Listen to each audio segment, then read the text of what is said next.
We have a couple of different ways in which you can study with us. You can listen to free weekly audio podcast that Leroy and I produce every single week, usually on Wednesdays or Thursdays, depending upon the work schedule. We have an astro library that I'll show you, and we have a multimedia course. Here's our astro library. We have collected over a dozen years of materials with myself and other evolutionary astrologers, and we've kind of condensed all the materials into the 3 sections of subject matter that you see. You can subscribe for 1 month, 6 months, 12 months, or do a 29-month recurring that you can cancel at any time.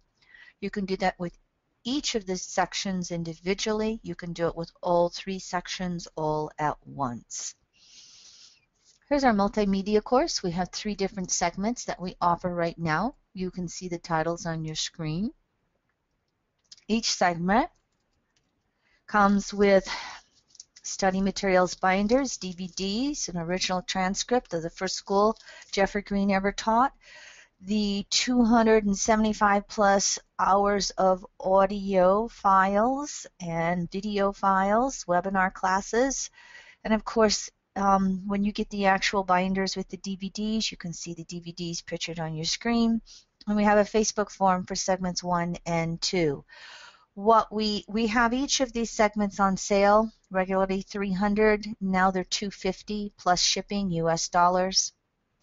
And what is brand new is Leroy has just finished putting segment 1 completely online. So the DVD stream, all the materials in the transcript are now on viewable PDF files.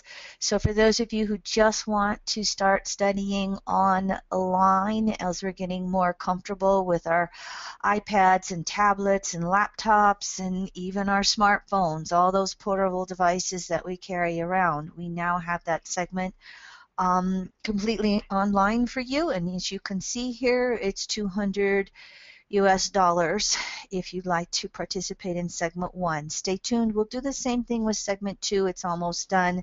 And at some point in the future, segment 3 as well. So again, here's our subject matter tonight. Mercury is retrograde from January 21st through February 11th of 2015. Goes retrograde at 17 Aquarius, and it turns direct at just past 1 degree Aquarius. First of all, my generic slides on planetary retrogrades. In astrology, we'll work, beyond astrology, psychology too. We'll work with this principle we call psychological compensation. And this is where we are out of sync with who we naturally are. Now, most souls have psychological compensations in order to appear normal with the consensus world or the status quo of the consensus world. We know these psychological compensations anytime we feel a sense of dissatisfaction. Now, this hasn't always been true for human consciousness. This is true due to the uprisings of the patriarchal principles that we've had on the planet for the last 5,000 plus years. When we look at that status quo, we can look at it in regard to any planetary archetype. And if we look at that archetype via its sign, its house, its aspects, and then in evolutionary astrology, we will include the evolutionary state of the soul and all its environmental conditionings via the family, the society and culture, the religion, the economic structures, the geography, everything that soul came into in space-time. If we look at all of that, it'll give us some idea of what the status quo is that we are compensating with. For instance, let's just take that sign Libra. Libra, many times, is so orientated towards the other person that it is always searching for what to say that is pleasing versus that Aries polarity of speaking up for itself. So Libra can compensate in that way. All of the 12 archetypes will have compensations. It's sometimes what we would call the distortions in evolutionary astrology. We don't have time to go through it all, but I want you to just understand this concept. This is the purpose of planetary retrogrades. It gives us the opportunity to break free from these compensations and societal conditionings and align ourselves with our own individual natural law and natural nature. Natural laws from the perspective of evolutionary astrology are universal. They're timeless. They're found through nature. They become distorted or conditioned through various cultures, religions, etc. Now, planetary retrogrades are a geocentric or Earth-centered phenomena, and anytime a planet's retrograde, that's when it is closest to planet Earth, whether it is Mercury, Venus inside Earth's orbit, or the outer planets. They're always closest to Earth during their retrogrades. Again, this causes a withdrawal from the status quo to redefine that planetary archetype according to our own individual nature. So retrograde planets are non-static. They're in a perpetual state of evolving. Astrology, or I should say evolutionary astrology, does not look at planetary retrogrades as bad or negative. They're just a reflection of evolution within consciousness, and typically an accelerated evolution. Now, the sign and house of any planetary retrograde will define how it's manifesting, and the opposite sign and house will provide clarity and expression. We'll look at this specifically with Mercury. And remember, any answers to retrograde lessons and questions will always come from within yourself. You're withdrawing from that status quo or society or the outer world, and you're going inward with a planetary retrograde. Now, when you have a natal planet retrograde, it means you're going through this withdrawal of that archetype: Mercury communications, Venus love, Mars acting upon the instinctual desires of the soul. You'll be going through that withdrawal and reevaluation throughout an entire lifetime on a very personal, individual level. When we have transiting planets retrograde, like we have with Mercury right now, both individually and collectively, we're all going through a redefinition lesson via whatever planet's retrograde. In this case, Mercury, left brain communications, conscious mind. When you have a natal planet retrograde, and the planet goes retrograde by transit, there's a tendency to create a temporary harmony and balance. For a short period of time, the world is throwing it off, just like you are. With Mercury retrograde, throwing off communications. Many of us who were born with Mercury direct, we've learned Mercury retrograde is not the best time to make decisions or sign paperwork. If you have natal Mercury retrograde, it's just the opposite. That's the time period when you feel you can make clarity with decisions, because the planetary alignments in the heavens, in the sky, are in temporary balance with your own natal Mercury retrograde. Now, one more additional piece of information. Anytime you're born with a planet that's close to going retrograde or finishing up a retrograde and going direct, it's a very powerful state. Everything is intensified. And if you're born with a planet just getting ready, or it's just went stationary retrograde, you have no choice but to review that archetype in your life. If it's Mars, you have to review considered actions versus all the impulsive actions of Mars.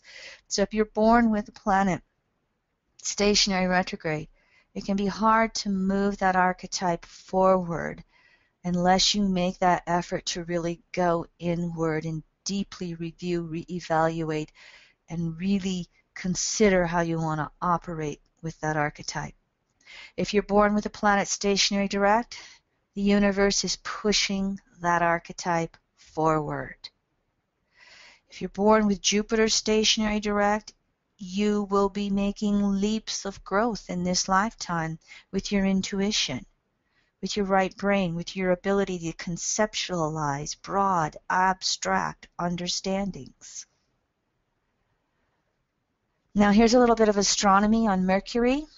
It goes around the sun once every 88 days, but due to those 3 to 4 retrogrades it has a year, it looks like it takes Mercury a year to go around the zodiac or the sun. If you averaged it out, daily mean motion is 1 degree in 23 minutes. Again, 3 to 4 retrograde cycles a year. Those retrograde periods last anywhere from 20 to 24 days. When Mercury slows down to turn retrograde or direct, it will appear from planet Earth as though it is standing still for 1 day. And elongation, you will never see Mercury further than 29 degrees from our Earth-centered perspective. So Mercury as a morning star at the end of a retrograde cycle, as an evening star just before a retrograde cycle, and then Mercury doing both of those when it's direct, it never gets more than 29 degrees above the horizon at sunset or sunrise. Here is a visual of Mercury retrograde. I did some search trying to, I can really give good visuals on the outer planets, but I've not come across something that I like the best on the inner planets. I won't go over this in great detail. This originally comes from Earthwalk School of Astrology. I can't remember the author, is out of my mind right now, Robert Blaschke. He recently is deceased from a few years ago on planet Earth, but you can look at this later. Here's how it appears in the sky if you stood at night every night and looked at it. You look right here. Here's Mercury moving along. It hits that degree where it's going to go stationary direct, and so this is the shadow that it is going through. Then it hits that period where it appears to stand still in the heavens, and then it appears to reverse. And so here we are in red with the actual retrograde. And then here it goes direct, and it starts moving forward again, but it's still in this shadow time period. And here it reaches the point where it turned retrograde and it moves forward. So the planets will appear to make this loop in the heavens when they go through a retrograde cycle. This is true for planets within Earth, Mercury, Venus, and planets outside of the Earth's orbit, all the outer planets as well. If we looked at a backdrop in the heavens, they would all appear to be doing this. And again, it's how the Earth catches up with, overtakes, or the other planets overtake us, as we're all in this heliocentric universe going around the sun. Now, here's something about Mercury retrograde patterns if you haven't been made aware of this yet. Mercury retrograde cycles reverse through the 4 elements. Any of us who do astrology, we can learn to say fire, earth, air, water, fire, earth, air, water. Well, Mercury goes water, air, earth, fire as it reverses. It'll spend 1 year in one element. The next year it transitions from one element to the next, repeat. So here we are in 2015. Mercury is retrograding through the air element. In 2016, Mercury's retrograde cycles will be going from air to earth. And then in 2017, retrograde cycles will all be in the earth element. So on those years, and it just so happens Mercury's just doing this very nicely in a calendar year. 5-10 years from now, this might be half of 1 year and half of another. But when Mercury is in its retrograde cycles in one element, it spends 6 months, half a year in that element.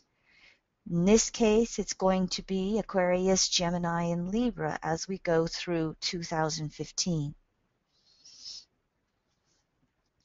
Just briefly, I think many of you may be familiar with the archetype of Mercury. It rules 2 signs at this point, and we will call it the outer side of Mercury when we are looking at it being in the active polarity. This is through its rulership of Gemini and 3rd house.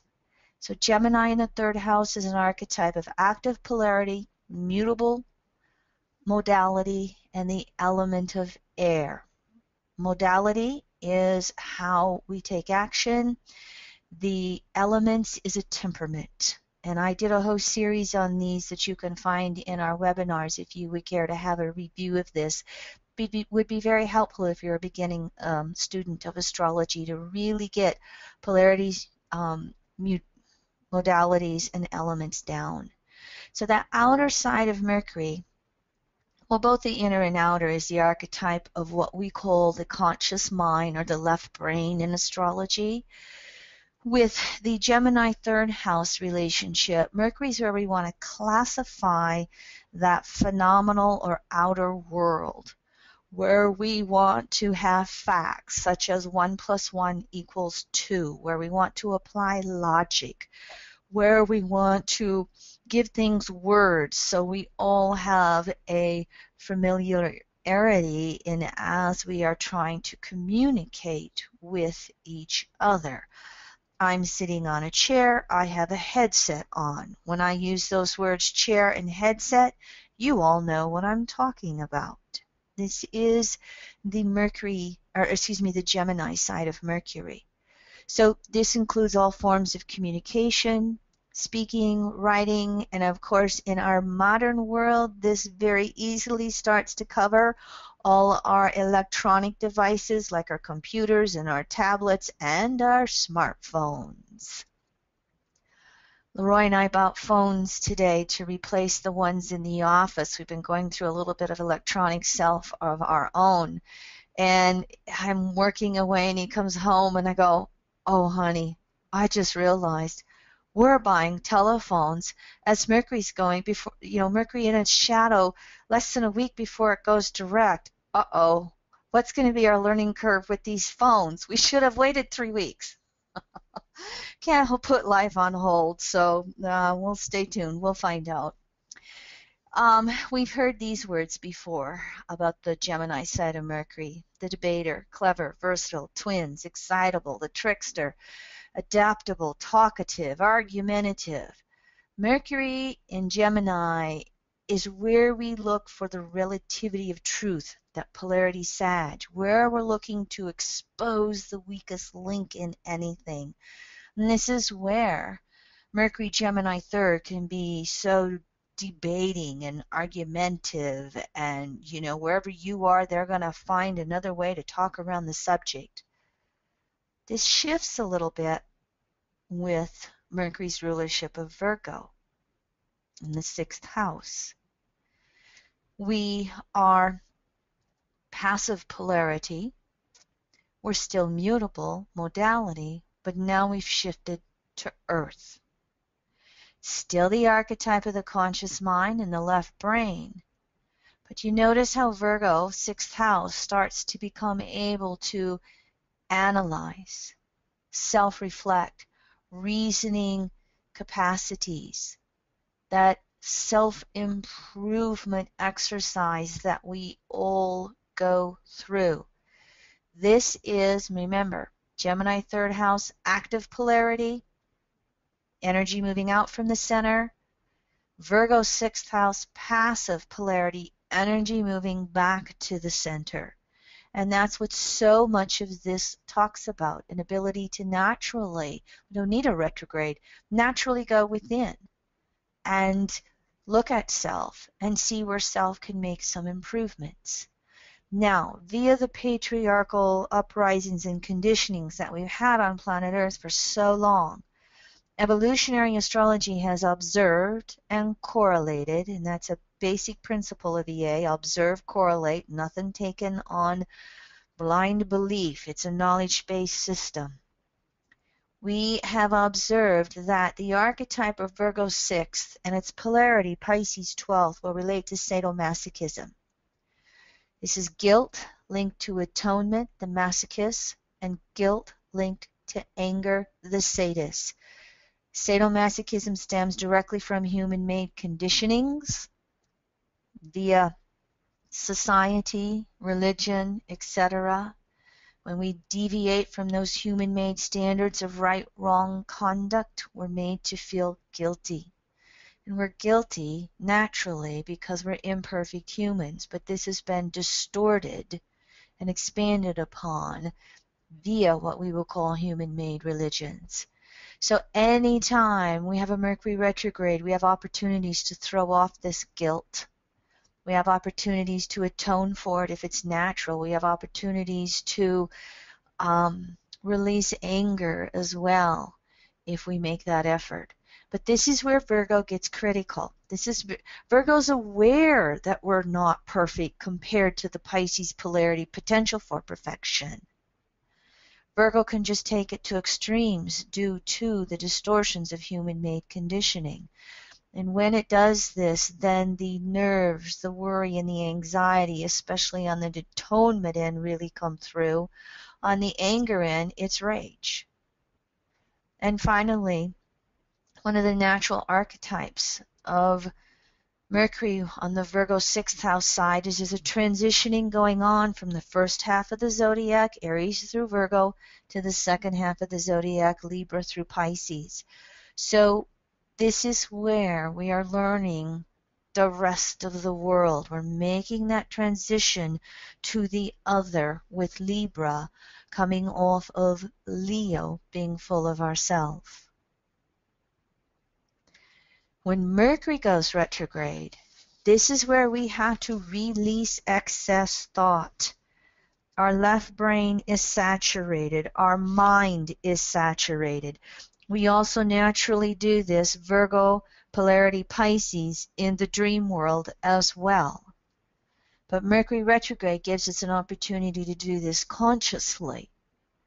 And so when our mind has, how many of you have been in conversations and you reach that point where you just go, I can't hear you, I can't talk about this anymore, I've just got to go have some quiet time.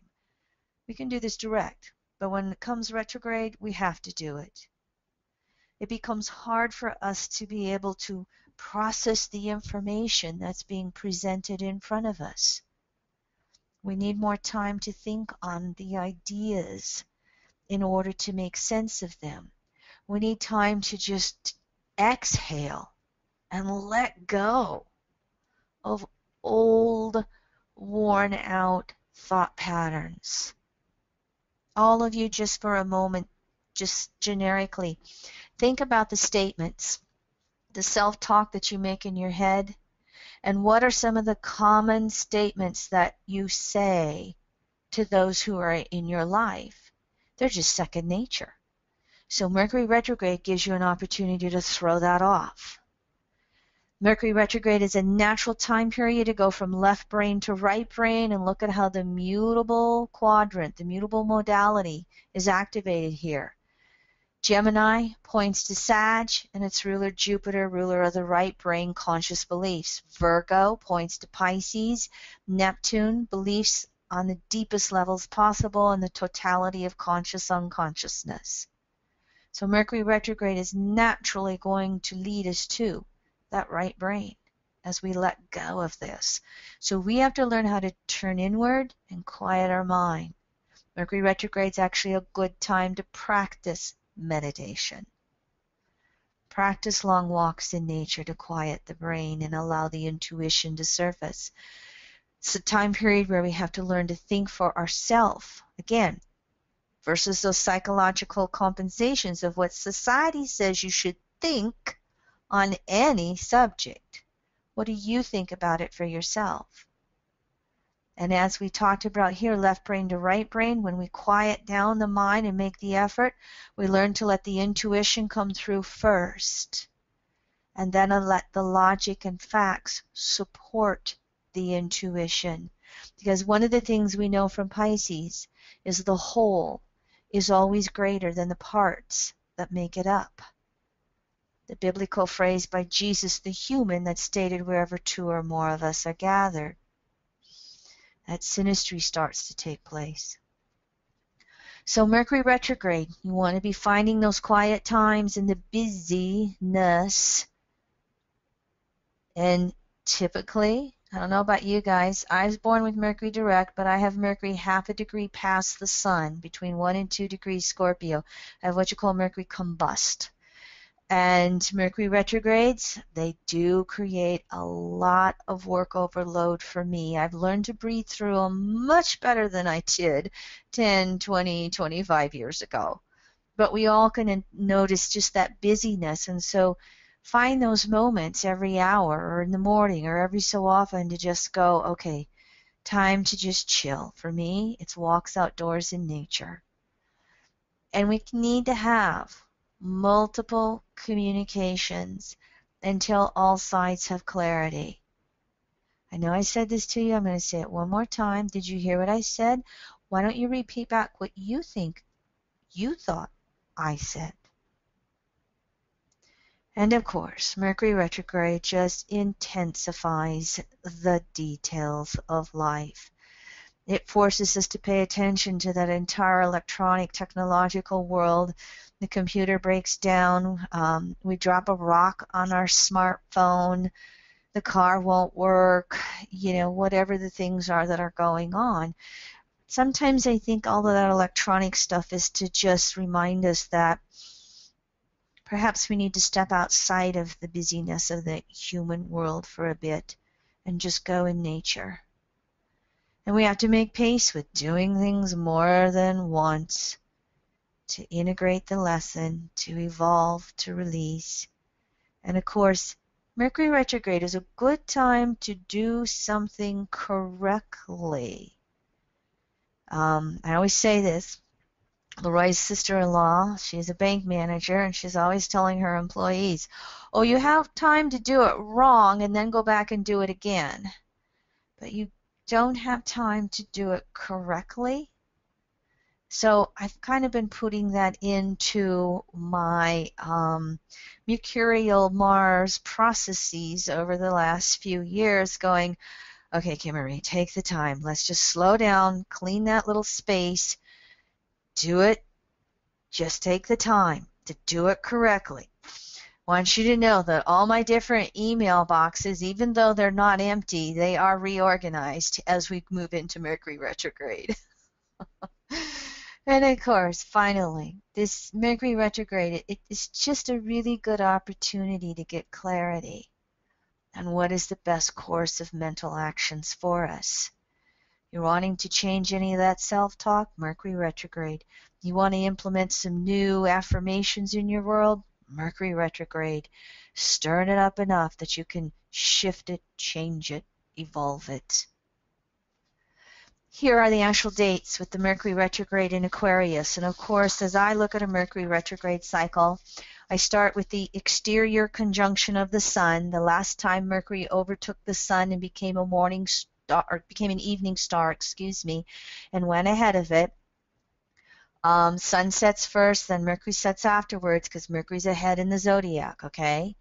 That happened December 8th. Here's where Mercury entered shadow. Here's its retrograde, the interior conjunction, and so on up to the next time that Mercury conjuncts the Sun.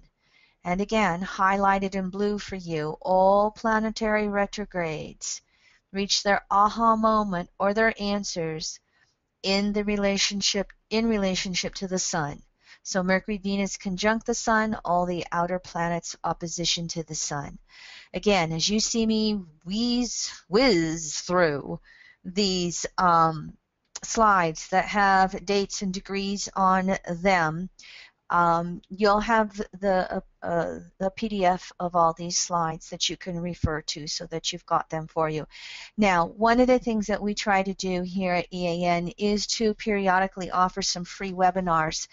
A, it helps new people learn how to join a webinar and be on one, participate and learn that way. And B, it allows us to invite ourselves out there into the world for people who may wish to study with us. So these are free classes. You are welcome to share the PDFs. You're welcome to share the video and audio files of these. However, only our free Mercury retrograde classes. Thank you for keeping your karma record clean and honoring us as full-time astrologers doing it for a living. Our paid classes are exactly that. We give out the same materials, but we ask that that material not be distributed. I have started to see, if you notice all these beautiful glyphs you're seeing, we have a graphics artist that we specifically work with and pay to give us astrological glyphs, and I'm starting to see them on other websites. And Mercury, I'm going to send a polite email to the person who took every single one of these glyphs and put them on their website. I have no idea who this person is. I just accidentally stumbled across the website. So, just so you notice, Mercury Clarity, these glyphs are copyrighted by Evolutionary Astrology Network, and thank you so much for understanding. Here's the entire time Mercury's in Aquarius. 2 months, January 4th through March 12th, and because Aquarius is ruled by Uranus, there's going to be a very strong Uranus filter. Uranus and Aquarius are interchangeable as an archetype in the world of evolutionary astrology. Remember how we said Mercury was conscious mind?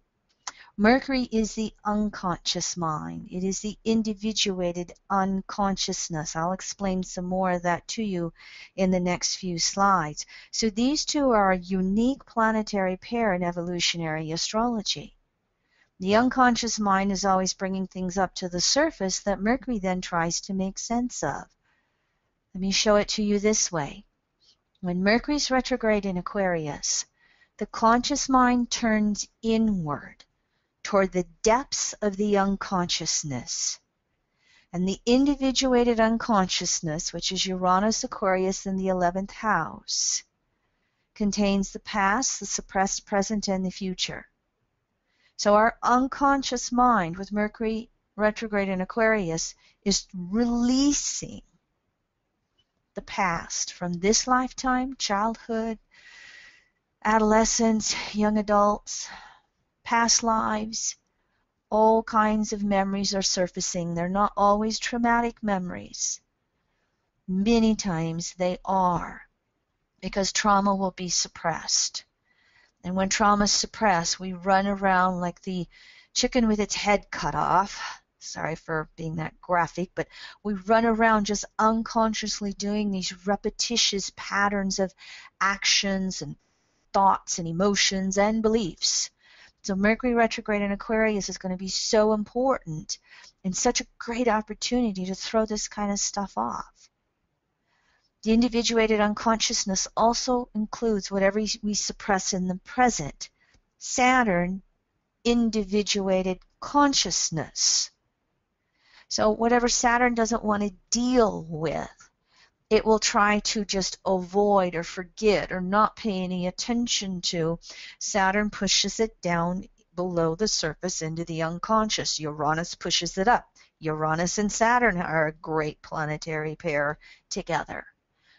Mercury retrograde Aquarius, pushing everything we don't want to deal with right now, today, last few months in our life up to the surface.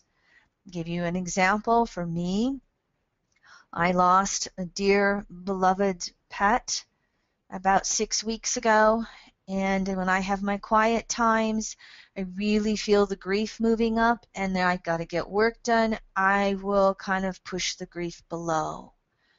Yesterday, out for a walk, ran into a neighbor, hadn't seen him since he lost his wife. We had a very beautiful conversation about it. It was fine for me. I knew the wife, but I didn't have all the emotional attachment or connections. Came home, had a beautiful letter in the mail from my veterinary clinic giving me some insights on how to create memories and memorials of my dearly beloved pet. I lost it. It just so happened kid was gone, husband was gone. I got a few moments in the house alone, and it was like, okay, you've been stuffing this, and I wailed. That's an example of Saturn wanting to just put it aside. And as we're reaching this Mercury retrograde coming up, recognizing that if there's something about the present coming in your face again, deal with it. And I'm one of those, lots of Scorpio, felt much better after I raged and wailed and released and cried. I had a greater level of peace, and I felt connected to my wonderful kitty again. The unconscious mind also gives us blueprints of the future, how we move forward. And Mercury in Aquarius for these 2 months will give us that type of thing. If it comes up once or twice, fantasy or wishful thinking, or way into the future, 10, 15 years. If it comes up over these 2 months, Mercury's in Aquarius, again, then that is where you're trying to move forward in the near future. Now, all of these memories and thoughts and ideas, they don't come up in a nice movie ABC fashion. They come up very disjointed. You have to distinguish between past, present, and future. And of course, if you're getting past life memories coming up, your consciousness, Mercury retrograde, is ready to look at them. It's ready to understand them on deeper levels. It's ready to heal them. And so whatever therapeutic exercises or modalities work for you, you would want to be making an effort in that area. And you would want to be making an effort to objectify any pattern to that. For instance, many of us in the world of metaphysics in general and evolutionary astrologers in particular, we have past lives where we were the shaman, we were the healer, we were the witch, and we got burned, and we got hung, and we got the tongue cut out, and we had the traumatic deaths. So we have a push-pull with wanting to be out there speaking in public or being the healer, teacher, shaman again. And we have to make that concerted effort to move forward in that. And we have to objectify when those fears come up. Okay, this is my past life character freaking out. This time it is different. And we find the ways to actually do it, to move forward. I think I already talked about how I dealt with my example of suppressing the current moment in my life. And of course, the element of repetition, the more it pops up again and again and again, pay attention to it, make your best efforts to go forward in those directions so it doesn't have to become another trauma drama, Mercury retrograde in Aquarius. Now, something to recognize. The past is always intersecting with the future in the current moment. Mercury retrograde in Aquarius is offering us that ability to understand the past and how it has conditioned us up to this present moment. And by understanding that, detaching and objectifying Aquarius, it gives us the ability to break free and create a new and different future, which is Leo, creativity, the polarity to this. This is a very important concept to understand. Aquarius is fixed air. Aquarius is mental patterns that recycle and recirculate. Just think about how, again, you have some of your own self-talk within your own world. And any of you who've done any past life regression therapy and saw that pattern, you weren't conscious of it maybe, but boy, you continued to recycle it. That's trauma. Aquarius deals with unconscious trauma. Now, Mercury retrograde in Aquarius is going to bring unconscious traumas from the past to the surface to, again, deal with them in the present moment so we are free from that old pattern so that our future is free and different. We become a liberated soul, as we call it, in Aquarius. So, again, just reminding you, Mercury is in Aquarius January 4th through March 12th. So Mercury retrograde in Aquarius, we're learning to break free from these old fixed thought patterns, defining ourself, Leo polarity. We also are learning how to detach from the immediacy of our environment in any way necessary. You know Mercury, you know your thought patterns, you know your day-to-day routine. Mercury gets so caught up in that, and you go through it. You get up, you brush your teeth, you go to the bathroom, you take a shower, you go to work, or whatever your routine is. Mercury retrograde in Aquarius is giving us a chance to detach from all of that and go, do I want to change some of my patterns that I have created? Do I want to change something in my own personal environment? Leo polarity. We search for objectivity in our personal life here. Now, you're probably pretty familiar with how traditional astrology talks about Aquarius as friends, like-minded groups, and yet, many times with Aquarius, we'll have alienation from friends and groups, because one of the purposes of Aquarius in breaking free from the past and liberating ourselves is to individualize, to become uniquely who we are. And so sometimes it's necessary to have alienation in order to do that. Just look at teenagers and how they are always, peer group rules. And whatever the friends want to do, they're going to do. And vice versa. So alienation can be quite beneficial during a Mercury retrograde in Aquarius, so that you think for yourself, so that you learn to differentiate yourself from your friends and your groups.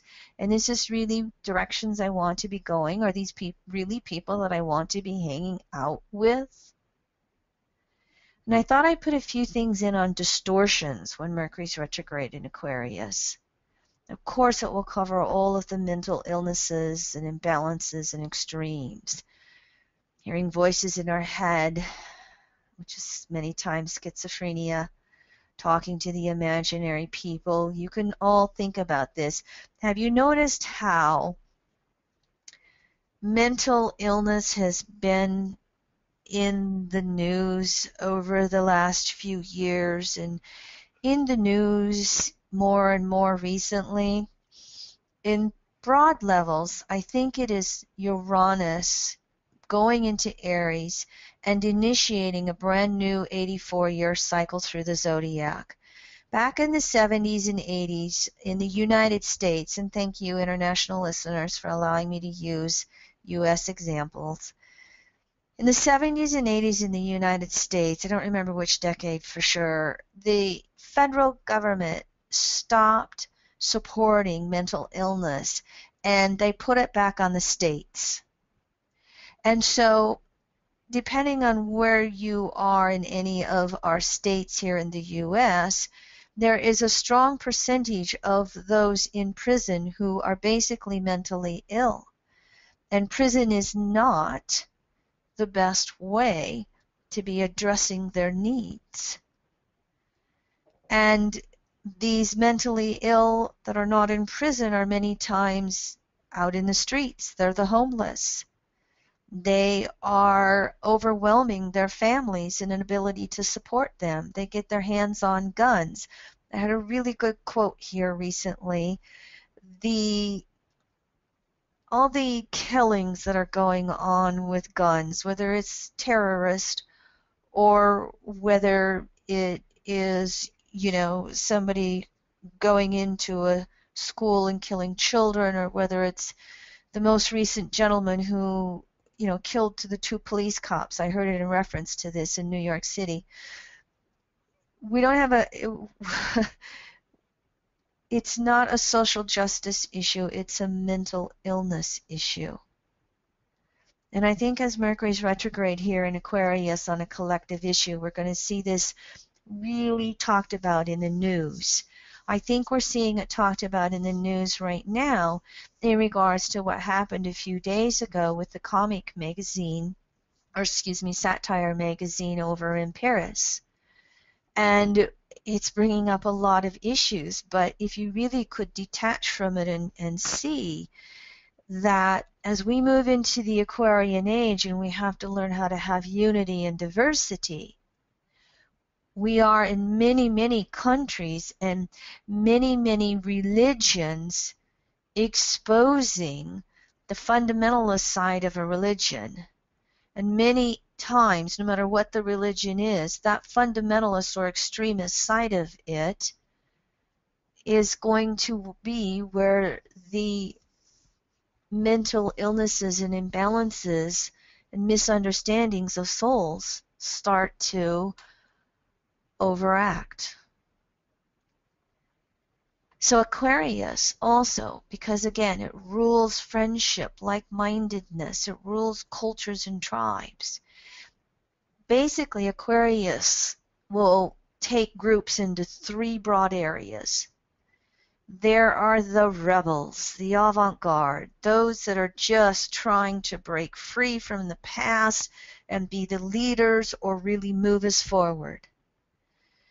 There are those who fear to be different, and these are the ones who really buy into that status quo and compensation and ebb and flow depending on where it's popular to do so. And then there are the defenders of the past, the fundamentalists with religions, the conservatives with political groups.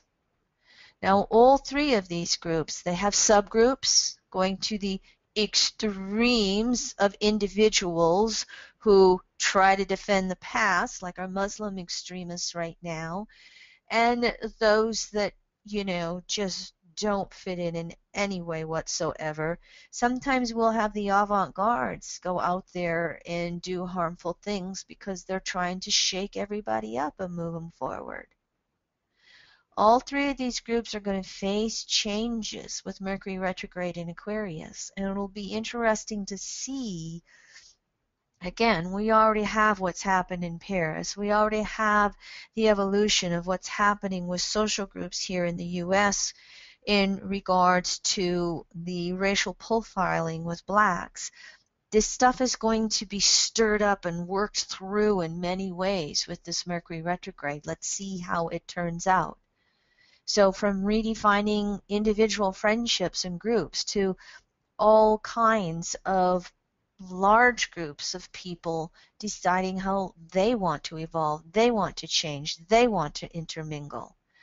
For those of you who aren't familiar with it, in evolutionary astrology, we observe and correlate different evolutionary states of consciousness within a soul.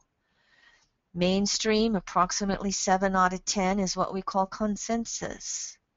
This is where organized religion belongs. When souls are individuating, approximately 2 out of 10, they're independent minding. They're trying to break free from consensus and learn to think and decide for themselves. They are Uranian. We have a tendency to look at consensus as Saturn, individuated as Uranus, spirituated as Neptune, just loosely here. Spirituated approximately 1 out of 10. This is where we're looking for spiritual groups, the mystical side of any belief system, where we find those who are really reaching out to understand universal timeless laws and principles. We're all gathering here on this call in this webinar in most likely various states of individuated and spirituated consciousness, because we're recognizing these limitations of consensus. All this is stirred up through Mercury retrograde, and we're all going to be redefining these principles that we're speaking about. Briefly here, looking at the Leo polarity to Mercury retrograde in Aquarius. This is where we are liberating the mind and learning to think for ourselves. This is where we are finding the courage to break free and take charge of our own life versus whatever society says is a standard of right, wrong conduct, and you should do this and don't do that. And I think that there are many of us who are listening to this webinar that probably recognize there is consensus standards of right wrong conduct, and they're what we are call natural spiritual standards of right wrong conduct. We don't need a law or a morality book to tell us it's really not very nice to knock somebody else's teeth out. You need to find better ways in agreeing to disagree or finding compromise. You have a right to defend yourself, but when has war doesn't create peace. We can't bomb our way to peace. I want a Department of Peace in every single country, personally. So we're also recognizing when it's okay to just be ourself, to be different again. Mercury retrograde in Aquarius is going to point to Leo and how to be that group of one. I am me. I am unique, and I love myself, and it's okay. It's okay for me to just be me and be who I am. The other thing is we must put all of these ideas that come through, those future-orientated messages in Aquarius, we have to put them into action. Leo is fixed fire. It's the spark of inspiration that puts us out there. And one of the things that can happen with Aquarian fixed air is that all the ideas and creativity comes through, but it just stays in our head. We're afraid to act upon it. It goes unacted upon. That's why we need that Leo polarity and that bravado of Leo and that fixed fire of ego. And Leo, I know my creativity and I'm just going to go out there and come through with it. Leo needs Aquarius objectivity. Aquarius needs Leo's energy to act. And of course, we want to learn how to link all those creative sparks that are coming through to what society needs. And finally, that Leo polarity is allowing us to recognize new ways that we need to love ourselves. Again, those new affirmations, those new thought patterns. Just being able to breathe deeply into. I don't always have to follow the crowd. It's okay to be me. And it's okay to be the best me that I can perceive myself becoming. And then go back out into society functioning where I perceive it to be best for me to interact in society. So this is some of the overview. And if there's anything in regards to the archetypes of Aquarius or Leo or Mercury that I may have missed, please type it out on the board to Leroy. The Q&A panel that Leroy has been running. I don't watch it because I can't get distracted from my focus on teaching. So I allow Leroy to be the intermediary. And if there aren't any, I guess I'm asking for generic questions or areas within these archetypes that I've not addressed that I might have missed that I'd be very happy to. If not, I'm going to then move into the aspects that Mercury makes during this retrograde. And take a drink of water.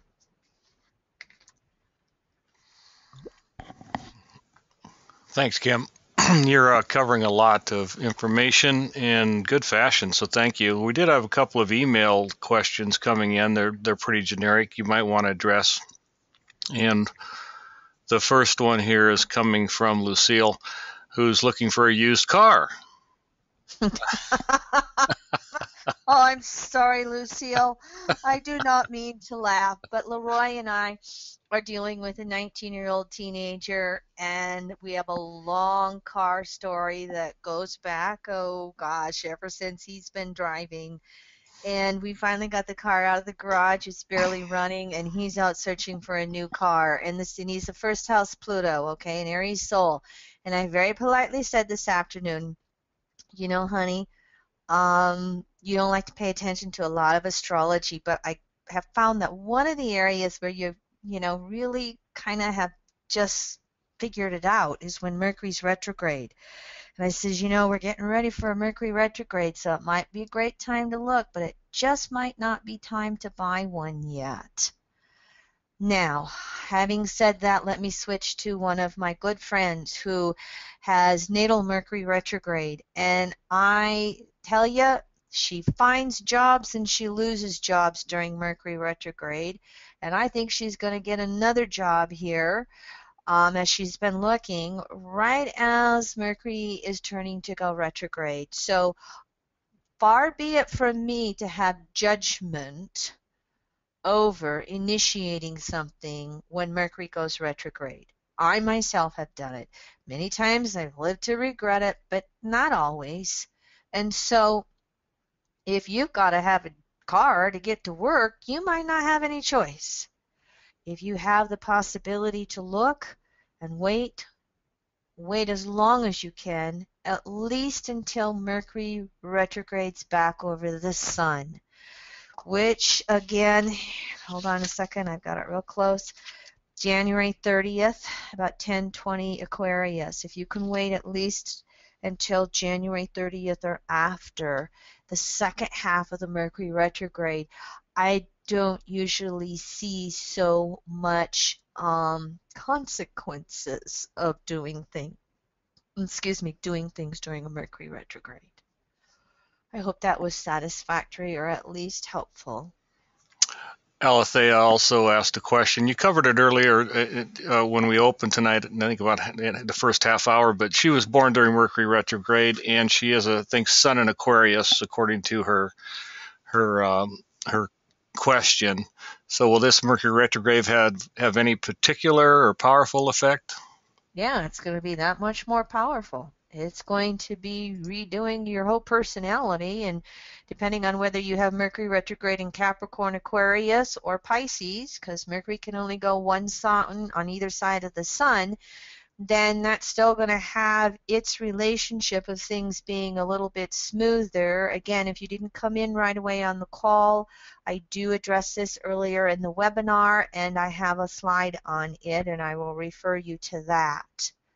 But all the Aquarians in the group, all the Leos, you can bring in the Taurus and the Scorpios. You're going to feel this Mercury retrograde more intensely because it's going to be directly aspecting your sun sign if you have it between 1 and 18 degrees Aquarius, and you can move out a little wider than that if you want to. You can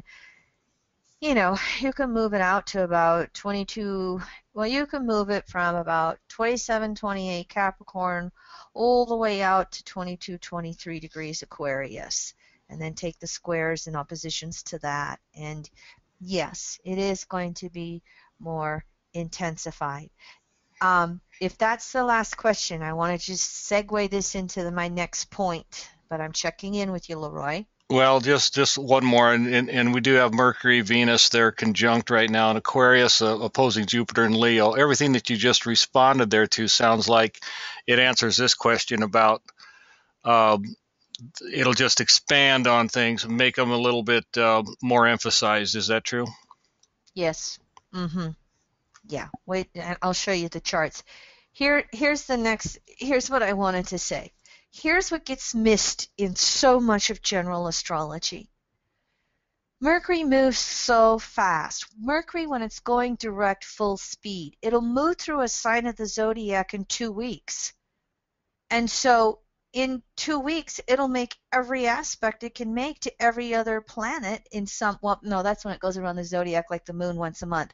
But Mercury, when it goes through a sign in 2 weeks, it makes aspects to every other planet when you look at it from the cycle of phases and aspects. And I'll briefly show you this on the next slide.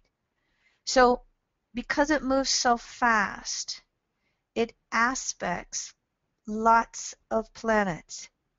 And it still does this during its retrograde cycles. In evolutionary astrology, we look at aspects on the 360-degree wheel, the cycle of phases and aspects. And when you look at it that way, you start to recognize how active Mercury really is in any retrograde cycle. Now, I'm going to ask you to stay with me over the next hour because I'm going to go through every single planet because Mercury's having an interaction with them. And try not to overwhelm yourself, and then just take a deep breath back when you do and just go, I'm hearing this on some level, and whatever's important for me to hear, I'm tuning into.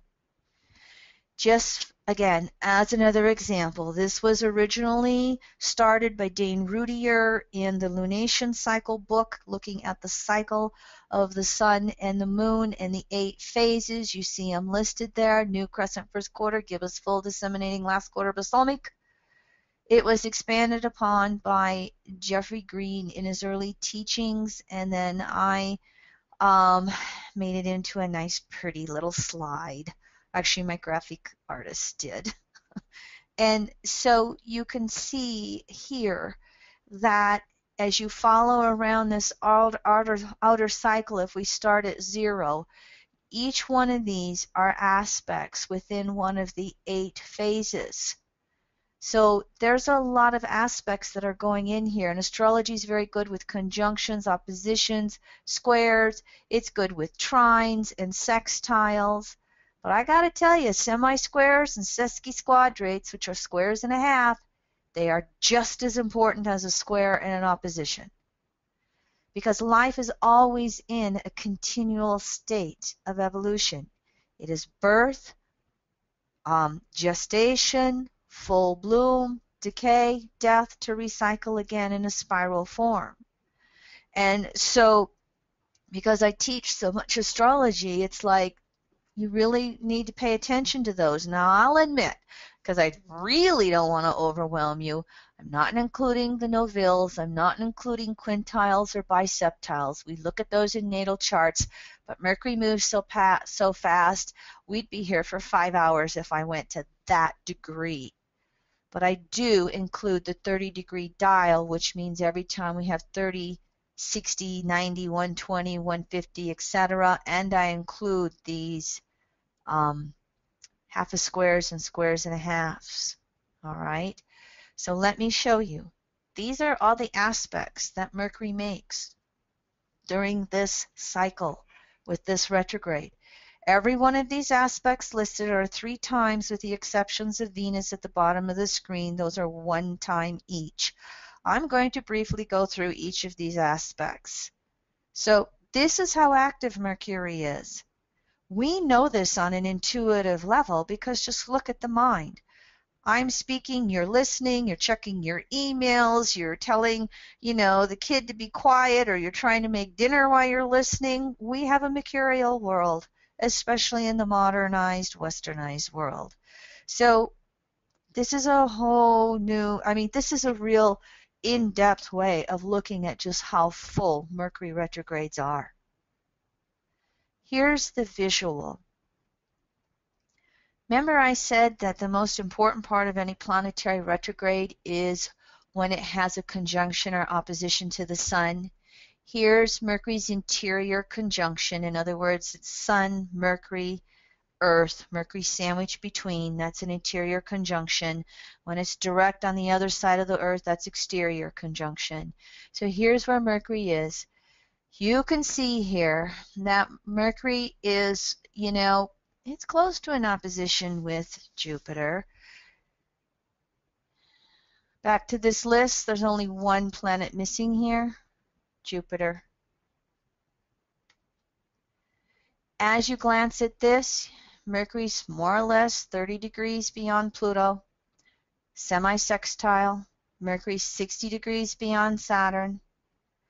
Mercury is 60 degrees from catching up to Uranus, south node. Mercury, and these planets right here, all of these planets as we move through this retrograde cycle, they're going to reach that waxing semi-sextile with Mercury. Keyword for waxing semi-sextile, well, I should take that back. Mercury's waxing semi-sextile to Pluto. Keyword waxing semi-sextile, gestation. Keyword waning semi-sextile, which Mercury is to all four of these planets. Surrendering to deeper understandings. Almost 5 keywords or whatever. You get my point. But just look at this visual right here. And again, when you get to the 360-degree dial and start looking at other aspects that are just as valid, Mercury's very active. So if we're going to move through the aspects, I want to start with Jupiter, because Mercury will not make an opposition to Jupiter until after its retrograde cycle here. Mercury comes close back up here. You can see it right here. It goes retrograde at about 17 degrees. Jupiter will be traveling right now, what, 21, 20 degrees? It's within orb of that opposition as it goes retrograde. So we can feel this, but it's not going to be exact until afterwards. As a matter of fact, it's right as it's getting close to going out of shadow that it has the opposition. Mercury retrograde, remember, left brain surrenders to right brain. This is just going to increase this with the opposition, because Mercury faster moving, Jupiter slower moving planet is always going to get the last words. So that left brain's going to have to surrender and listen. Inwardly listen, Jupiter and Leo, to ourself. Jupiter's retrograde in Leo, and it's trying to objectify everything that Mercury is throwing at it. It's trying to reach over to Mercury. So these two, even though they don't meet 3 times, there's an energy in this retrograde that says, myself and others. What's personal, objectify, and just going back and forth and back and forth and back and forth. Now, I think we have a better opportunity to incorporate these Mercury retrograde lessons, because they're not going to have this opposition where they try to stand off, but really Mercury's just surrendering things with Jupiter in order to have broader, deeper understandings. You want to also, I think, pay attention to repeated messages about the future, and especially about your own creativity in the world. This is going to be a strong opportunity to listen both inwardly and outwardly with regard to how creativity for each of us is evolving on planet Earth. And I would say it could also be, Jupiter retrograde in Leo. You got to be learning how to love yourself, because nobody's going to do it better than you. So there isn't a better time to love yourself on deep inward levels than Jupiter and Leo. I also think that this is going to bring us opportunities for new levels of fairness between ourselves and others. So wherever it falls, wherever Aquarius and Leo fall in houses in your chart, maybe it's affecting the work environment with this retrograde. Maybe it's affecting friends. Who knows? But we don't operate in isolation unless we're trying to, go off to the mountaintop or, overwinter in a cabin in Yellowstone. Most of us have interactions with others. And so we're having to just learn how to go forward different ways in our friendships with others. And for many of us, I don't know if we call our coworkers friends, but we have to be friendly with coworkers. We have to be, fair and equitable with coworkers. We try to learn how to do that in many different ways in our world. And so, how are you recognizing how this is necessary to evolve for you? And I just think creativity sparks throughout this entire Mercury retrograde cycle. It's asking us to be objective in what we can achieve and what we can't achieve. And then as it finally reaches this Jupiter opposition, the end of the retrograde, this is where everything we've been trying to learn here over this next 4 to 6 weeks makes sense. Oh, this is the way it's best for me to go forward with my creativity. This is how it can be of use to the world.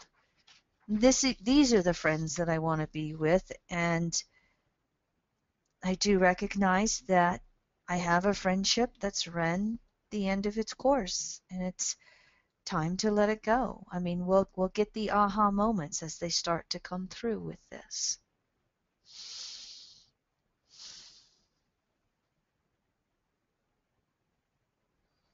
Mercury always has aspects to Venus with its retrogrades, because again, they travel so close to the sun. Mercury can never get further than a sign before or a sign after the sun. Venus can never be more than 2 signs before or 2 signs after the sun. And so they always have aspects. You'll never, in transits, you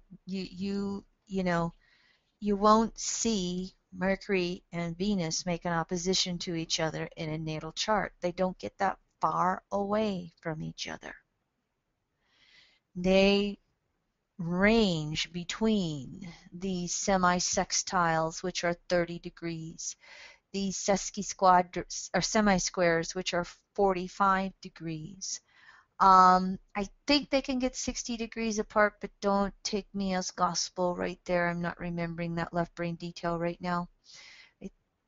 Yeah, they can get 60 degrees because Mercury can be a sign ahead and Venus can be 2 signs behind. Yes, they can get 60 degrees apart.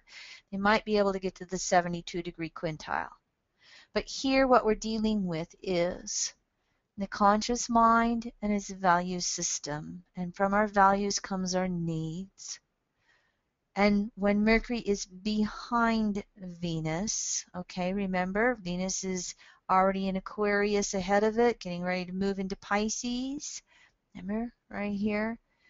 And when Mercury is behind Venus, it is easier for us to consider those values and evolving needs and how we want to apply them. Mercury ahead of Venus, we think we know what we need, and then it goes retrograde and Venus catches up, and it's like, oh, what did I want this for? Whereas when Mercury is behind Venus, Venus is leading the way with its values and needs, and Mercury's behind pondering and processing and going, yeah, that works. And so Mercury behind Venus, we have more considered thought before it's put into action. Now, as they're doing this dance in Aquarius Pisces, we're trying to objectify our own values versus what society says we should value. And Venus in Pisces, we are having to learn how to love self deeply. And so we're having to have some type of objectivity, Mercury, in learning how to surrender to what is best for ourselves. When, with that Leo polarity, we might be clinging to, I want this, and it's not what's best for us. So there's a surrender here with these two because they're balsamic phase. And again, if you remember back, I'll do this quickly for you.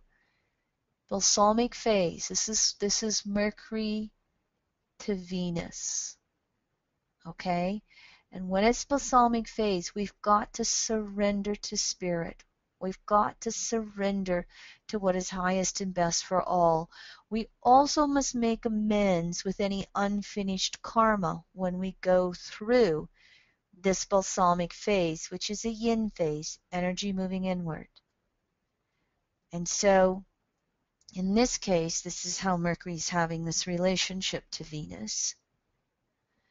Now, what Mercury can do for Venus is really help it hold healthy boundaries. Because Venus in Pisces, we can get so sensitive. We just, we want to love the world, or we're just kind of, checking out and avoiding, and we're just running around in la la land, and they really wouldn't be mean to me. They wouldn't lie to me.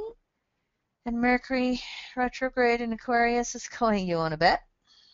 Let me show you. And so Mercury's going to help hold some objectivity to dreamy Venus, and therefore hold some healthy boundaries, because unconditional love is not the extremes of selflessness. It holds a healthy boundary. So where might you not have healthy boundaries in your world with someone? And Mercury retrograde is helping you achieve them. Now, I decided I wasn't going to try and do any chronological stuff with Mercury retrograde. I'm just going to go from the most inward planets outward, because we're going to relate to Mercury easier that way. Again, Mercury moves so fast. You're seeing the dates for each time it makes these aspects. Mercury waning semi-squares. Mercury has two aspects to Mars. It makes waning semi-squares just like Venus, and it makes waning semi-sextiles like Venus. But Mercury-Mars, we do it 3 times each. So boy, talk about getting some deeper understandings with actions. And if you look at these signs here, changing signs every time, and I just kind of listed them right over here for you. Now, because Mercury is waning to Mars, Mars is ahead of Mercury. I think it will be ahead of Mercury for a while. I didn't look up this detail. Mercury will be ahead of Venus next summer when it does its retrograde in Leo. Mars doesn't have a retrograde to 2017. Somewhere in 2000, end of 15, 16, Mercury will pull ahead of Mars, okay? But right now, when it's waning in Mercury's balsamic phase to Mars, patience. We want to go forward. We want to act, especially as any of these future-orientated messages are coming through. And yet we're really having to take some time to go through the thought processing, to really look at old thoughts and old actions that aren't working, that no longer serve us. They're going through this balsamic phase with each other, through the last half of the zodiac, the last third, the last quarter of the zodiac. So we have to look at what is best for all concerned, including myself, Leo polarity. And of course, you can see where we need to have considered actions and communications between ourself and the larger picture or group. And this is also going to be true as countries speak to each other, as belief systems relate to each other. This is going to be group to group in addition to ourself, to whatever groups we're participating in. And one of the things that we also have to recognize is how our actions affect the whole. This is the Leo polarity to this. We're getting juiced about what we want to do. And yet Mercury waning Mars is going, and what effect will that have in your world with others, your partner and you're in relationship through, your kid you're in relationship through. I have a husband who doesn't want to co-sign one more car loan, and I'm going, honey, he's not old enough. He hasn't had a job long enough. You can't get that. You can't draw that harsh of a line in the sand, honey. Got to take a deeper look. We're still the parent. We're going to be parent for the rest of his life. And so how does what I want affect those I'm in relationship with?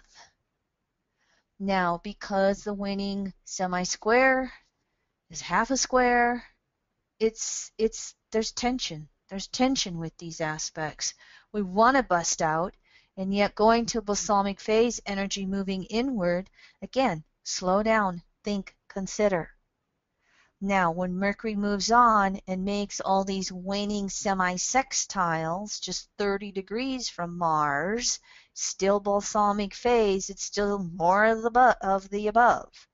It's still the same thing that's going on, only now it's more energy or pressure to let go of old beliefs, thoughts, attachments, Aquarius fixed air, that prevent us from moving forward. Maybe we are becoming aware of areas we need to take action and we're resisting. We don't want to. And Mercury retrograde in Aquarius is going to expose where that is happening to us. And we have to let go of an old pattern or an old belief that's going on. You know, Mars is conscious desires, Pluto's unconscious desires within a soul, and we had a Mars-Pluto conjunction. Well, everything has a conjunction to Pluto and Capricorn these days for 15 years. And so Mars is coming off of a 2-year, initiating a 2-year cycle of acting upon the deepest desires of the soul. And so we're having to learn how to go forward in new, very practical ways, Capricorn, ways that make sense. Pollyanna doesn't work for Mars, Pluto, and Capricorn. And we may not want to do some of the actions we need to do.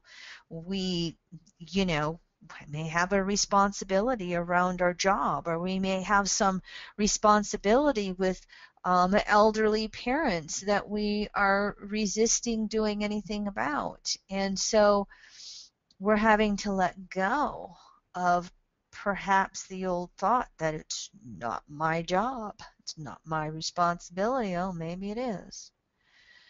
And if we come to that kind of a conclusion through this retrograde, we have to make peace with whatever karma we have to finish up action-wise. We have to pay attention to where we have unfinished business, perhaps with others. What is mine to do?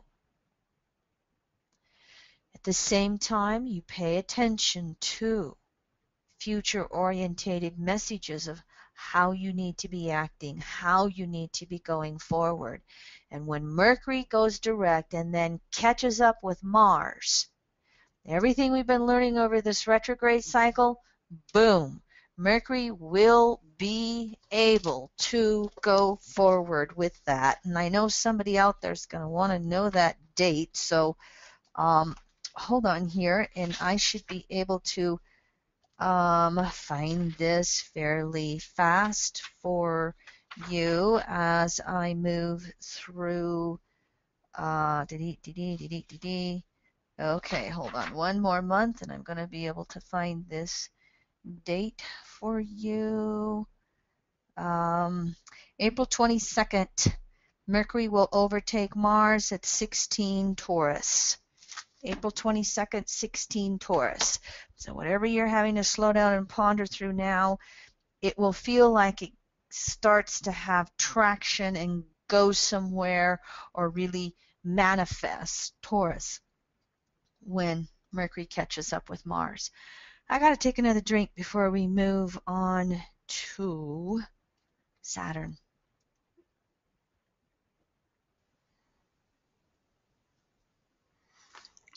Now, Mercury has all of those.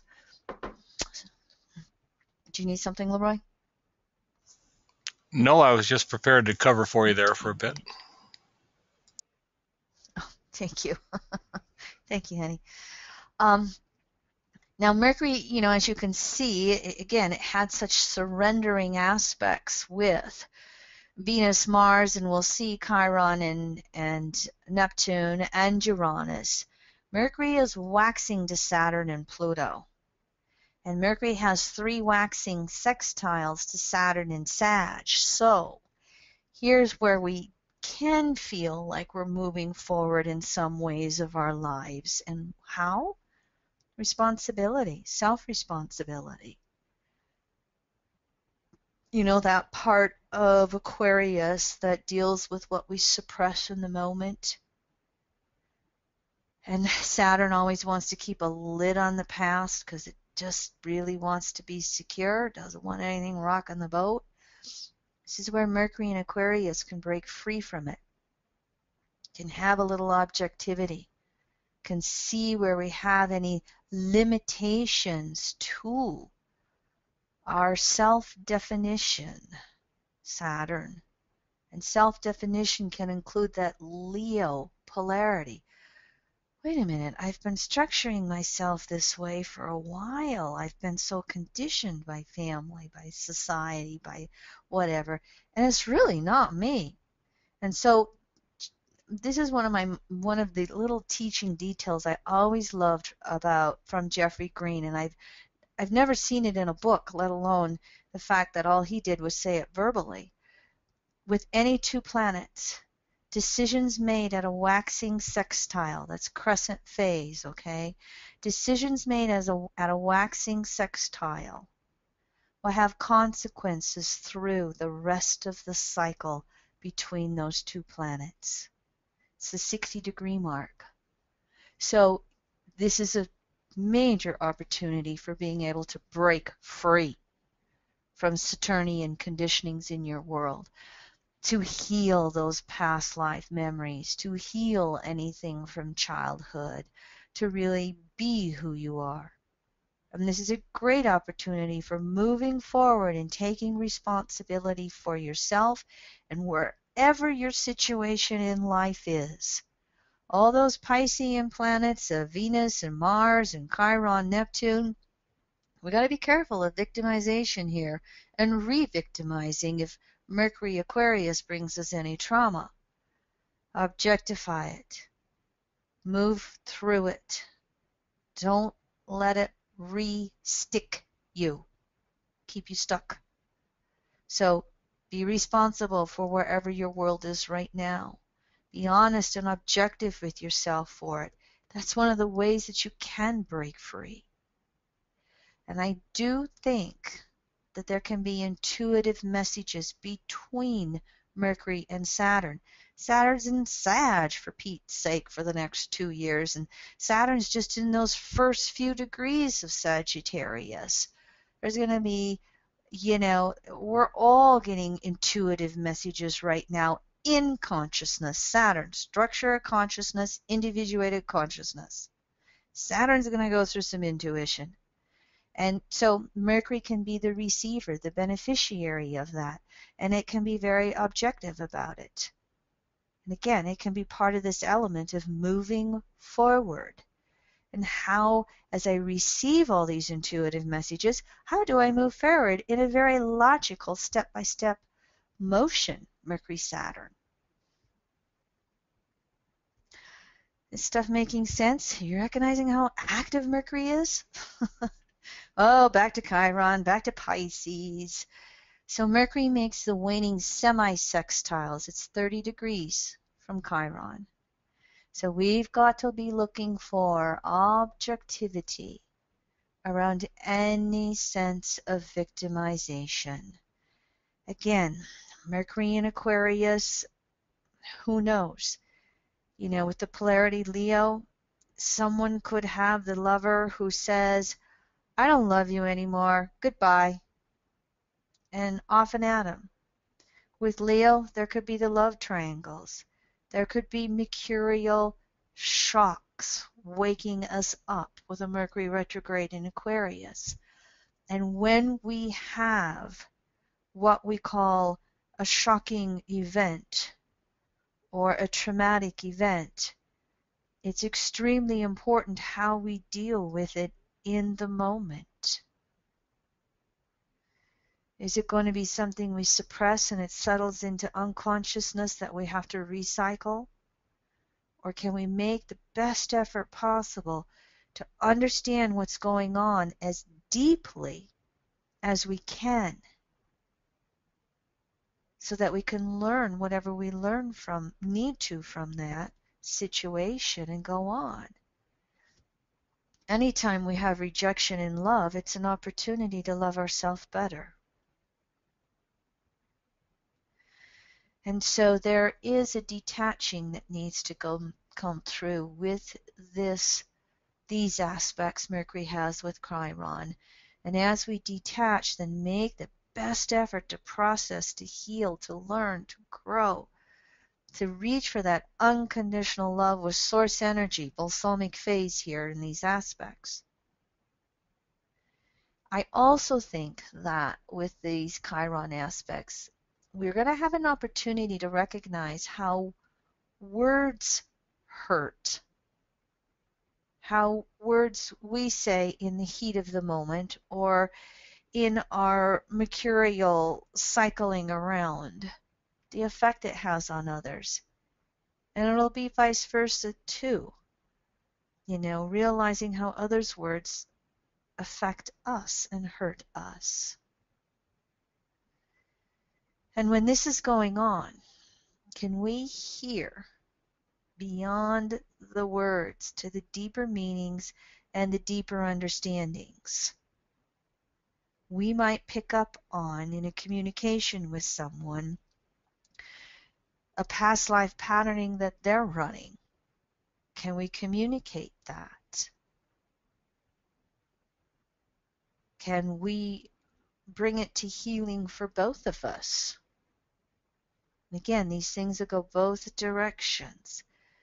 We can be running our own mouth and all our, trauma and the nerves on end and Aquarius and too many details to be going on, and the other person can hear something deeper about what's going on for us. So you may want to, during this Mercury retrograde, give the people in your life permission to give you feedback as they recognize things about you, as they recognize trauma you're running. You're so much in the middle of it, you don't see it. As they recognize some of your woundings. On a positive note, you could be into your own fears and resistance, and they're recognizing some major creative breakthroughs with you. Give them permission to share that. Any planet aspecting Chiron is about learning how to heal and turn it into a gift. And with Chiron in Pisces, it's distortions of our beliefs on the deepest levels possible. It is where we have a disconnect with source energy. And it is where we need to love ourselves as deeply as possible on unconditional levels. Mercury's waning aspects to Uranus are waning sextiles, because Mercury's sandwiched in here to that south node. And I'm doing okay. I think I'm going to make it through all the material here, you guys, everybody, with, yep, I don't have too much more to go yet. These are waning sextiles. I think this is going to also be one of the biggest aspects, because Mercury rules Aquarius, of course. Just sparks of information coming through about past, present, and future. I think Mercury in this waning sextile, this is last quarter phase, okay? And so this is where the soul is having to recognize what's no longer working in its world and open up to deeper and deeper messaging.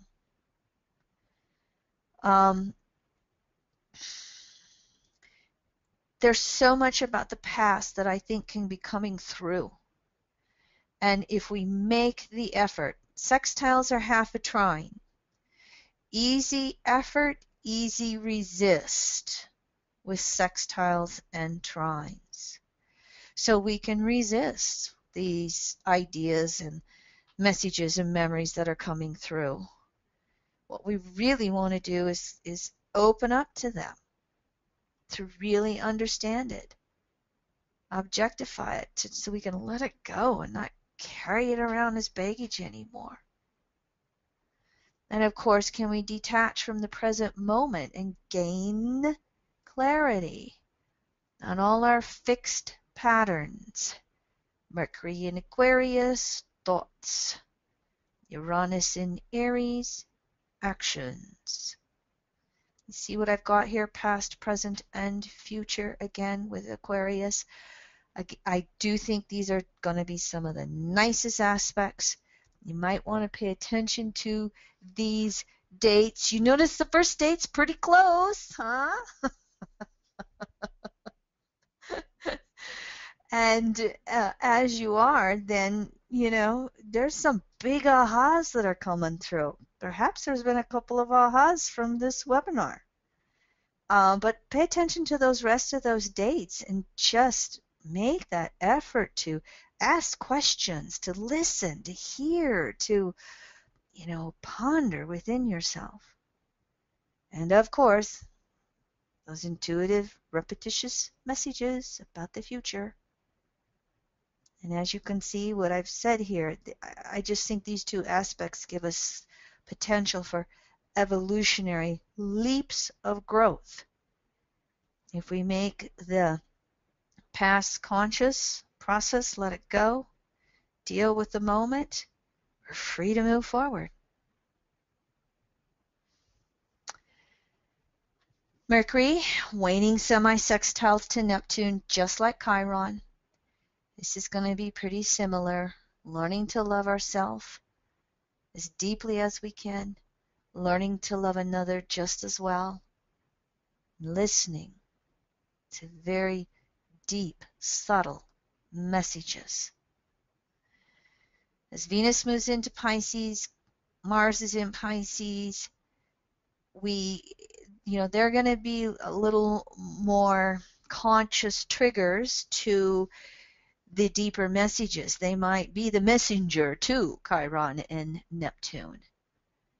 But Mercury can hear Neptune.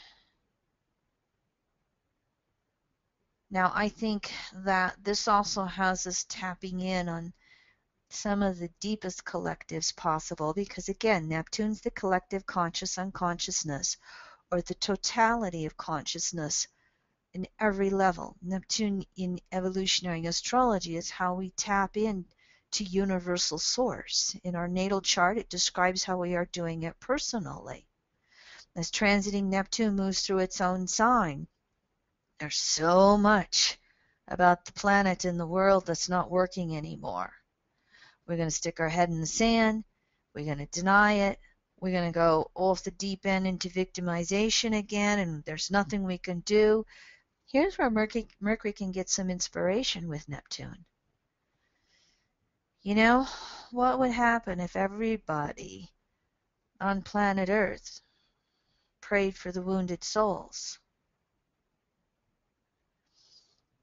Maybe we get inspired on how we're the examples that we want to see in the world. I do think we have to learn how to accept diversity. The key phrase for the Aquarian age is unity and diversity. Regardless of where you think the date is of transitioning between the Piscean age to the Aquarian age, unity in diversity. And so we can recognize that with this aspect. Nobody's perfect. There's many paths back. And when the majority of us start to really speak this, talk this, think this, pray this, and as that gains in consciousness more and more, then we can change our societal norms and how we deal with mental illness. We can change societal norms on how we deal with the fundamental extreme to any religion. Little hope there.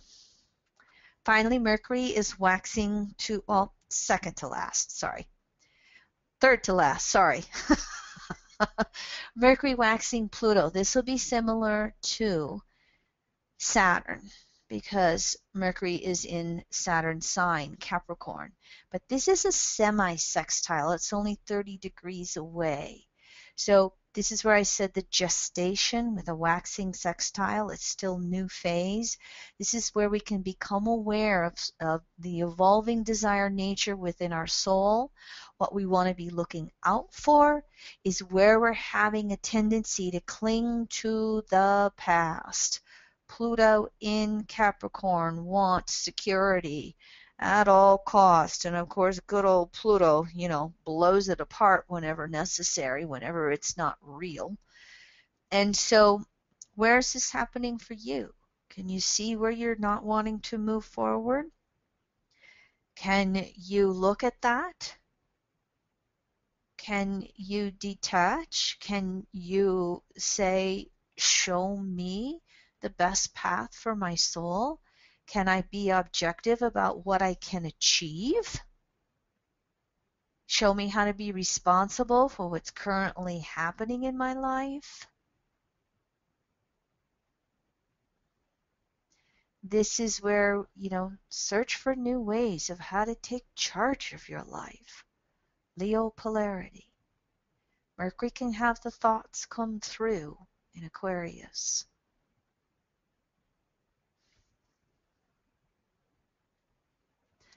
Second to last nodal axis. North node waxing trine to Mercury. The nodes go retrograde. Remember this? South node is making a waning sextile to Mercury. Here's the dates. Learning new abilities to listen and communicate. What's being said by both sides? What are they actually saying? Learning new ways. Remember, Aquarius is very group orientated. Learning new ways to balance myself with another. One-on-one, group to group, self to group, whatever ways. Perhaps I can recognize new ways that I can let go of my defensiveness and learn new ways to be in partnership. Now, the Mercury aspects are going to touch in with Mercury waning sextile to Uranus. And so Mercury's making some nice trines and sextiles. So we can resist and remain in that isolation and defensiveness, Aries. Or, with any efforts, we really can move our relationships forward. One-on-one as we become more objective about ourselves and others, and however large we want to take the groups out there.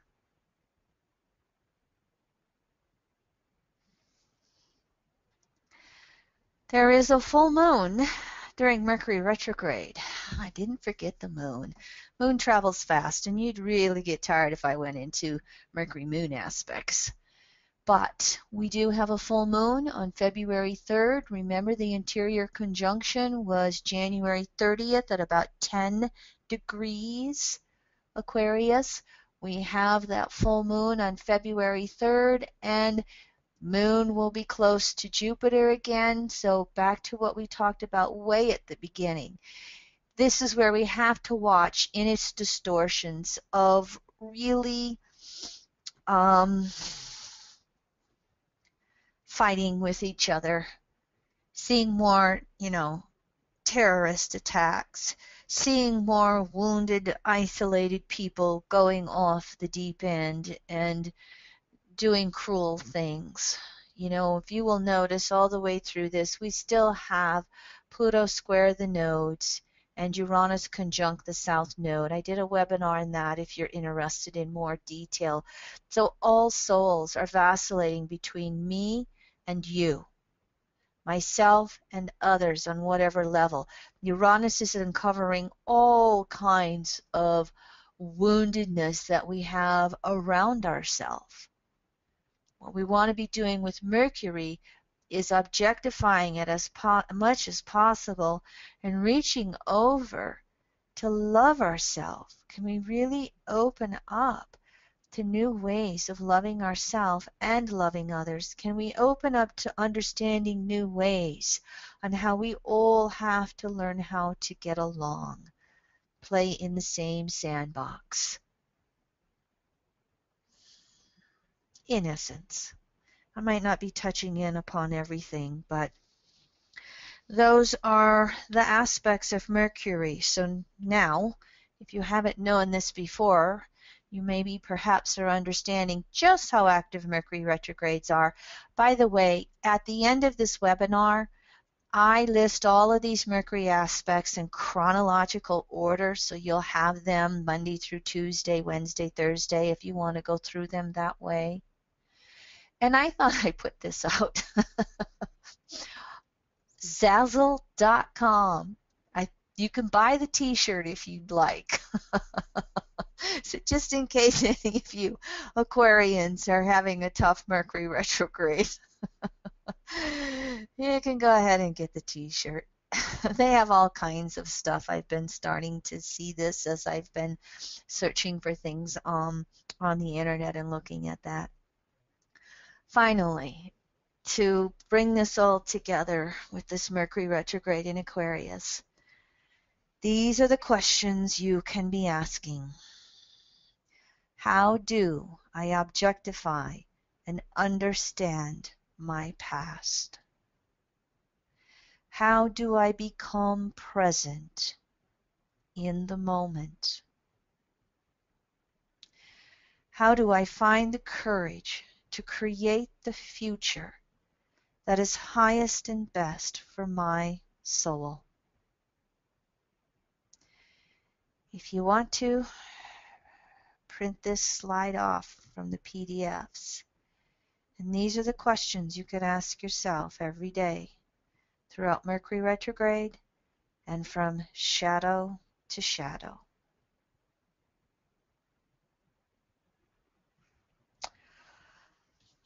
All right. And so I have reached the end of the material. Here are the future Mercury retrogrades coming up, and the next time we have a free Mercury retrograde. If you're looking here, Mercury turns retrograde May 8th, and I teach the free class on May 18th. And I teach the free class on the 18th, and I made a mental note to self. Okay, Kimmery, produce the material ahead of time. And so here's, again, those dates. You'll have the slide of this. And finally, if any of you are interested, here are some of the other public webinars that we do. I just finished up the Saturn and Sag Part 1. It turned out very great. My Pluto Virgo was satisfied with my 2 Saturn 1 classes on archetypes and cycles. It takes a lot for my Pluto and Virgo to say that. And typically our individual classes are $15 each, and then after the fact you can get audio, video, PDF links, $20 a class. We're going to put this package still for $30 for another week or so. Leroy usually chooses that kind of stuff. So I highly recommend this one. Turned out pretty good. Material's good for 3 years. And if you want to join us as we look at Saturn in Sag Part 2, we're going to go through all 12 houses. I'm going to spend 30 minutes on each of the 12 houses so we can get a little more personal. These 2 Saturn classes were overviews. This one is going to be more personal. Stay tuned for future classes. I have a tendency to not go too far forward into the future because then Mercury retrograde just makes me adjust.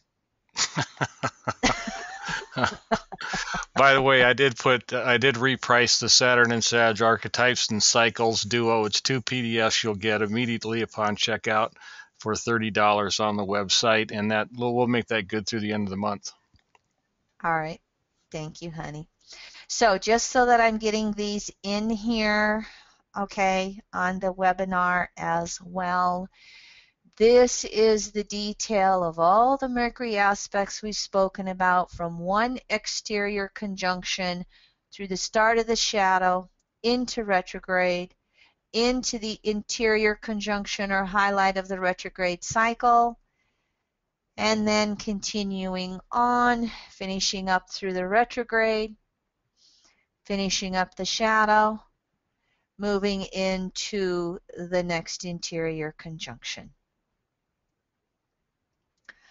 All right, timed it pretty good. Any questions that have popped up that I might need to address, Leroy?